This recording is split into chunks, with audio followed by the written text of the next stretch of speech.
des commissions am na commission boo xamante ne bii mooy saytu wàllu restauration parce que ñi nekk Diobass bu ñu ñëwee du ñu ñibbi dañuy añ alors am na commission restauration am na commission communication et artistique mooy bi ma nekk man am na commission administrative et ainsi de suite voilà ñooñu ñoo tënk gala bi. sélection bi nan la demee. ah sélection bi nan la demee dañuy tànn xale yi ëpp notu jàng wala tey ku nekk am na ci part nekkal xale rek te war a bokk. non kii dañuy xool par exemple par tour de rôle. école yi par école tey bu ñu choisir 5 écoles ñu ne leen école bi par exemple garderie Marirène yéenay def poésie mimée. garderie Ndiop Farar. waaw yéenay def. ñoo fu mu ne. Ndiop Farar ci Diourbel la. sori Diourbel la ne. ah kon du Thiès kese après Diourbel non nee naa la zone Bawol. waaw Diourbel Bambey Ndiop Farar garderie yooyu yëpp dañuy ñëw. d'accord maa ko fii Diobass pour garderie yi la quoi. waa garderie yi kese élémentaire bokkul. macha allah garderie yi kese. Diobass Tivaouane Mboro. oui. Daaru.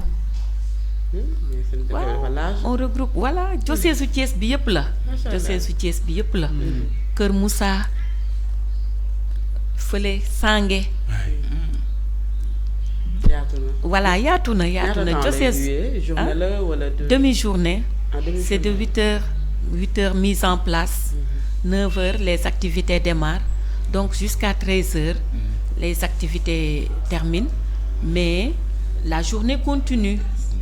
journée bi day continuer ak xale yi surtout les enfants de la zone rurale dañuy yendu dina am añ bon ñu feewoo épanouir voilà toute la journée ba 17h par exemple wala 16h ñi dëkk fu sore doog a ñibbi ay ngaskop yooyu yëpp dañuy ñëw.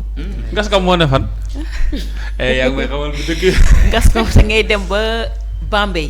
waaw nga jël mbedd benn tali dem ba ci village yi ci biir.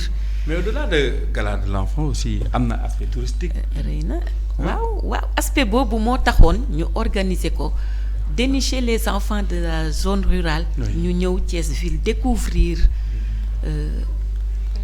comme genre excursion. voilà soo waxee garderie wax ko ay xale lañ tranche d'âge bi si fan la toll. de 3 à 5 ans. ok 3 à 5 ans. Mais parfois aussi on prend des enfants qui n'ont pas encore 3 ans. mais seen 3 ans ci biir kii bi lay mat daal ci biir année bi voilà.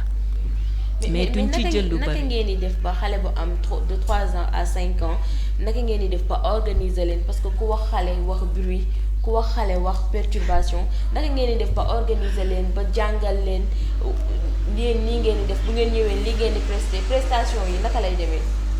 donc comme ni ma ko waxee woon sànq prestation yi bu ñu choisir benn école rek. d'accord ñoom ñooy jàngal waaw ñoom ñooy xool selon liñ leen sant comme man maay responsable communication ak artistique ma ne école bi mooy def danse traditionnelle donc xam nañu ñoom seen danse lan la seen culture lan la ñu répété loo xale yi voilà ñu préparé xale yi répété loo leen tout en tenant compte de la culture seen culture ñoom voilà diversité culturelle boobu lañ ci soxla xale yi gis ne culture ñii kat lii la comme waa Sange ñu ñëw ak seen kiyu lël boobu seen seetu lël bi xale yi voilà xale yi solu cosaan fecc seen fecc tradition bu ñu nee Marirène yéenay def sketch selon le thème ñoom ñooy réfléchir ut benn contexte boo xamante ne bi ça va parler du thème et les enfants vont répéter ba mu mokk léegi jour yi dañuy ñëw rek exécuter sur scène. waaye d'accord léegi nag ban at que mën nañoo dem ba affaire bi gën a yaatu di laal yenn garderie yoo xamante ne bokk ci diocèse bi. par exemple garderie privée laïque yi. waaw ñun bëgg nañu waa Kër Ñaa Fanta déwén ñu ñëw daal di mbilim nag. zone bi waaw mën nañ leen invité. zone bi zone mbilim la. waaw mbilim la ngent sa séeréer. waaw mbilim la. mbilim la waaw. njot naa ko. mbilim la. ngeen ñëw mbilim. dañ leen invité jox leen ticket ngeen ñëw. nañ leen invité comme ça ngeen di ñëw découvrir ce qui se fait là-bas. mais loolu dafay laaj fonds de xale yi dañuy cotiser wala yéen naka ngeen préparé woon leen. waaw dafay laaj fonds. ma dellusiwaat rek encore ci objectif yi bi ñu jógee ci rêve regrouper xale yi. pour seen bien-être pour ñu découvrir Thiès ville. dañu pousser encore suñu objectif à ce que. bu ñu organiser journée boobu on va récolter des fonds. D'accord. Donc par rapport à ces fonds. bu ñu organiser waatee beneen édition. on divise somme bi dinañu jël somme boobu. diviser ko par exemple jox ñaari garderie yoo xamante ne yi ils ont besoin de matériel didactique. wala selon leurs besoins ñu xool li ñu soxla ñu jënd ko ci xaalis boobu. voilà aspect solidarité bi la. dina permettre aussi jardin yi nga xamante ni ñoo si nekk. voilà les yenn mat jumtukaay yu bees. voilà les garderies démunies. ñu mën a am jumtuwaay. yoo xamante ni soxla nañ ko. parce que quoi qu'on dise aussi xale yépp xale yi Sénégal lañu. donc garderie Marirène mënul équiper am équipement bu baax am matériel didactique bu jéggi dayoo beneen garderie bu nekk zone rurale du ko mën a am. objectif bi loolu la nag. donc am na fonds yoo xamante ne yi dinañ ko collecter parce que dinañu jaay ticket. dinañu jaay ticket voilà day am ay parrains aussi mais parrains yi. dañu débuté ci suñu parents d'élèves yi. parce que ce sont nos premiers partenaires. Effectivement. Voilà dañuy parrainer par exemple 3 garderies à 5 garderies année bi ci topp ñu parrainer yeneen parents d'élèves. Voilà. Au-delà de gala bi. contenu garderie yi contenu bi di ngeen ci liggéey naka lan la ñuy jàngal xale yi ak naka la ñuy def ba voilà. ñu bañ a fàtte seen bopp ndax lii suñ ko déggee day wane ni xale bi dañ koy fàttali tout le temps am na foo jógee même su fekkee ni war nga am ouverture aussi waroo bàyyi lépp.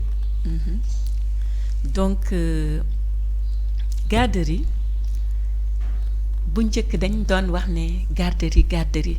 par exemple nga jël sa doom rek yóbbu ñu tëyal la ko. effectivement non c'est révolu on a des activités bien déterminées. Le matin on a la psychomotricité mooy gymnastique. Psychomotricité langage c'est-à-dire apprendre l'enfant à parler. Voilà parce que un enfant de 3 ans. parfois il ne fait que des mots. léegi ñun bu ñu ñëwee bu ñuy def langage on aide l'enfant à faire une phrase correcte simple ci wolof d'abord parce que 3 ans. d'abord voilà ci wolof parce que. La langue maternelle n'est pas encore voilà c'est la base. léegi bu ñu demee ba moyenne section grande section inclure français bi alors pour langage français bi le langage on développe l'expression spontanée xale bi mën a exprimer wu spontanément voilà. mooy yi nga fay développé ba saa ñu gis gars yi teg sa war gi de xanaa loolu day permettre xale bi aussi. ëllëg suñ nga mu bañ a suñ ne ko jàngil mu bañ di jooy muy activités yi nga xam te ne da lay distraire tuuti. voilà sabar bi le matin. mooy li ñuy wax néeg boo ci duggul doo xam peinture bi nu mu mel. dëgg la voilà léegi dinañu toog fële dégg garderie di tëgg. ñu jàpp ne garderie tëgg dong lañ fa nekkee. non waaw ak woy ak fecc ndax dañ koy faral di wax. non le matin l'enfant. xale bi ñetti at la am xale bi ñeenti at la xam xale bi 5 ans la am. xale la détaché ko ci yaayam. famem nga yóbbu ko ci 2e famem muy préscolaire. alors foofu 2e famille bi am na nu mu ko war a accueillir ba du sentir détachement boobu. mu jóge ci këram. looloo tax bu ñu xëysee le matin dañuy tëgg tuuti. way ak ñoom fecc égayer leen. pour ñu mën a détendre pour ñu mën a nekk à l'aise pour ñu mën a jël liñ leen di jàngal pour ñu mën leen dugalal dara ci bopp yi voilà bu ñëwee stressé wu ak ni mu bàyyee yaayam ak papaam ñëw ci école bi égayé woo ko yeewuloo ko mu firi loo ko jàngal du dugg. dëgg la. d'autant plus que y a beaucoup d'activités dans le préscolaire. logico-mathématique yaa ngi fi. logico-mathématique mooy la. parce que tey. mooy maths. dañuy def maths avec les enfants. lan mooy différence xale bi jaar garderie ba war a dem war a dugg ci école bi ak xale bi nga xamante ni jaaru ci avance day am. niveau yi du war a tolloo xanaa. du xaaj bay bokk. imagine-toi un enfant. qui est à la maison jusqu'à 6 ans nga yóbbu ko école déjà am na problème mu préhension outil. d'accord. fii à 3 ans ñu ngi lay jàngal téye outil crayon téye nooy téye craie nu ñuy téye crayon préhension outil parce que développer la motricité fine de l'enfant. tant que xale baa ngi kër ga motricité fine am bi du développé wu. alors xale bi nga aider mu développer motricité fine bi muy def graphisme à 3 ans 4 ans muy def graphisme en 5 ans muy def graphisme mu utiliser cahier double ligne bi waa CI di utiliser. waaw ak bic.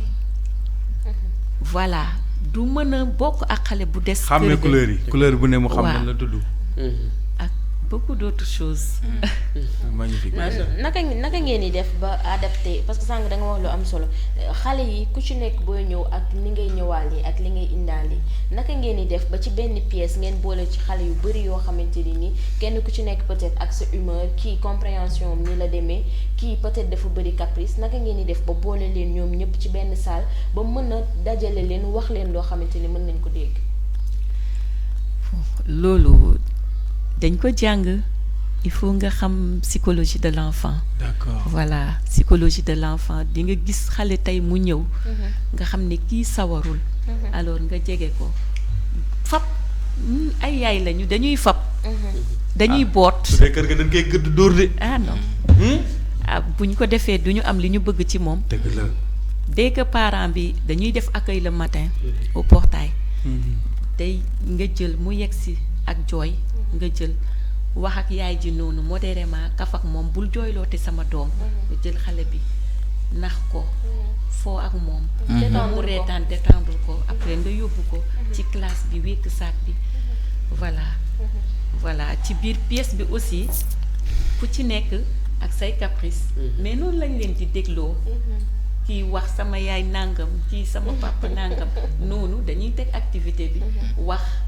ba ñu ramener waat leen à ce qu'on veut.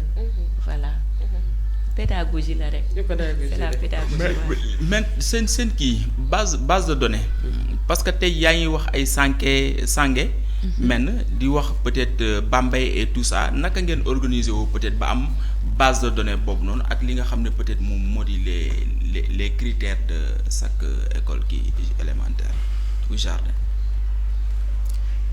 bon fii on dépend de la direction diocésaine de l'enseignement catholique. donc direction boobu Abbé Pierre Ay mooy suñu directeur diocésain. léegi am na ci biir kii école yépp am na école yoo xamante ni am na préscolaire. am na école yoo xamante ni élémentaire la ak préscolaire complexe la. donc ci biir diocèse bi mooy li ma expliqué sànq diocèse su Thiès yaatu na. fii ba Tivaouane Bawol Kër Moussa Thiès ville Thiès département yooyu yëpp DIDEC bi moo leen boot. voilà moo leen coiffé. léegi suñu conseillère bi ma leen wax sànq ne elle est à la retraite. moom mooy yore wàllu préscolaire. am na conseiller pédagogique yoo xamante ni ñoom ñoo yore wàllu élémentaire am na ñoo xamante ni ñoo yore wàllu cycle secondaire. voilà.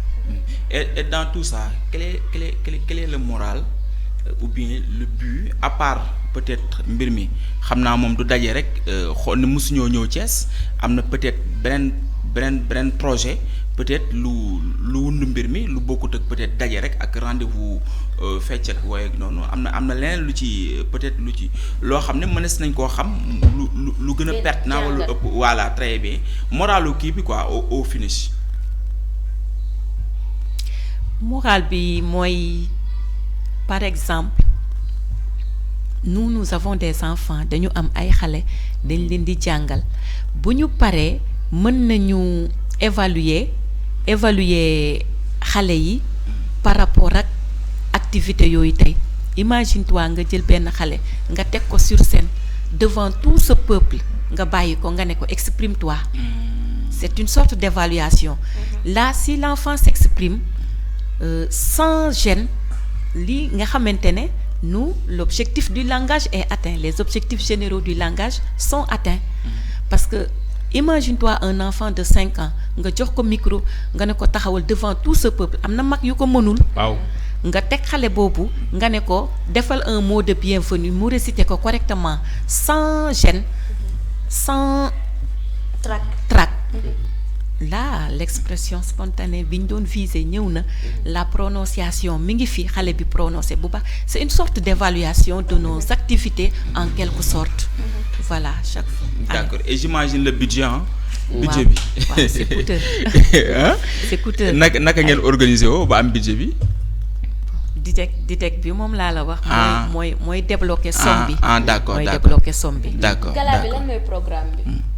Programme bi le matin am na accueil installation.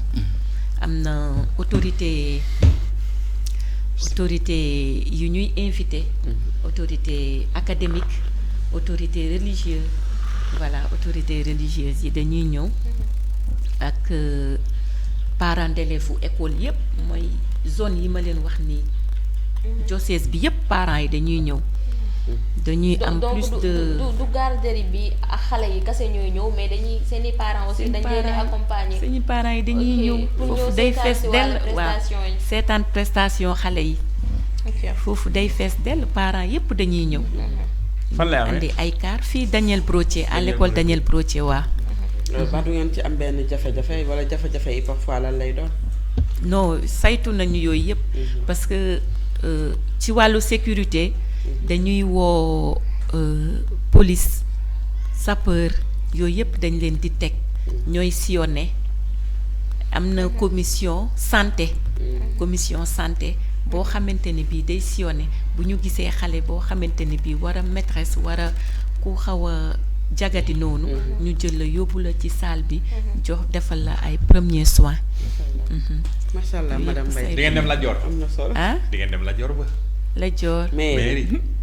monument bi. ah oui parce que dañoo bëgg waa Jobaas waa kii am na dëkk boo tudd sànq Diourbel su ñu ñëwee ñu yóbbu leen ñu wër Lat Dior ba xam ni Thiès fi. mais seen itinéraire xam nga itinéraire bi waxoo ci. itinéraire bi une fois à Thiès. non amul itinéraire. amul itinéraire ñoom dañuy quitter seen village. ak seen car. ñu ñëw bu ñu ñëwee directement ñu dugg école Daniel Brottier. alors parents yi ñu àndal aussi dagg seen ticket yi. dagg seen ticket yi ñu daal di dugg. ñu installer xale yi. mooy installation bi ma wax. une fois que ñu installer xale yi. autorité yi ñëw. alors on démarre l'activité. ñu démarrer activité bi. d'accord du ngeen wër dëkk bi. non du ñuy wër. d'accord. bu xale yi ñëwee rek. ñu installer def accueil installation. waaw après on démarre. les activités les prestations démarrent. d'accord je comprends ñi war a fecc danse moderne fecc danse moderne. ñi war a fecc ballet traditionnel fecc ballet traditionnel.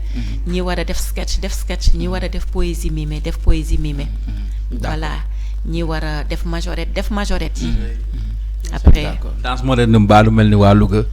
man ko danse moderne bi mbaa du mel ni waa Louga. non c'est éducatif bien encadré. c'est éducatif. madame Mbaye merci beaucoup amoon solo kañ la date bi. le 10 mai. le 10 mai suba. waaw suba. incha allah suba le 10 mai. suba à partir de 8h. à partir de 8h waaw installation. sama carte presse laay indi de. installation. kon demee à partir de 8h. école dernière ku bëgg a ñëw seetaan si naka lay def ak ticket yi c'est à combien. ticket yi am na benn ticket bu 500 francs ci bunt bi. ñun aussi maîtresse yi ci école yi am na certaines écoles yoo xamante ni jox nañ leen ticket yu 1000 francs c'est pour une sorte de participation, un soutien. Voilà, boo jëndee ticket bu 1000 francs yaa ngi soutenir gala bi yaa ngi soutenir xale yi voilà mais ticket bi 500 francs la ci buntu bi jour J mais ñi ngi jaay ticket carte 1000 francs à l'avance pour aider pour un soutien daal en quelque sorte. na gaa yi jënd yu 1000 francs yi. Voilà. même ku ñëw si buntu bi jëndal bu jëndal bu yu 1000 francs francs. aider xale yi. Aider xale yi, tu voilà. comprends nettement que ni après fonds yi day métti. dafa métti, parce que dafa voilà. métti. Fonds yi. dajale ay xale añ Yombul. déjà transport yeeg yooyu yëpp. c'est vrai que concert bi jàmbaar la mën na koo gérer yooyu yëpp mais na gaa yi ñëw jàpp si. suñu autorités yi mbaa ñëw nañ. Hein? suñu autorités yi Autorité locales yi suñu maire yi mbaa dinañ ñëw. mairie non. non est-ce que woo nañ leen ñoom daa mel ni mbir mi dafa am ay cible am ay kiyam quoi orientation mag yooyu noonu. Autorité académique yi daal Voilà, invité très bien, nañ leen autorité mooy académique yi, voilà, waa d'accord. EFI dañ leen di invité chaque année. Ouais. d'accord Voilà d'accord. léegi suñu parrainés yi mooy parents yi sont nos premiers D'accord, partenaires voilà, mu ngoog. voilà. D'accord. D'accord merci beaucoup madame Mbaye ñu daal lay bàyyi nga tàggatoo ça a été un plaisir. ban garde nga ne. man maa ngi garderie Saint-Jean-Baptiste Mbour 1 Mbour 1. waaw dëkkoo Salamine. waa Jung laa dëkk. maa ngi doog a xam. c'est non gis nga ñun waa Salamine.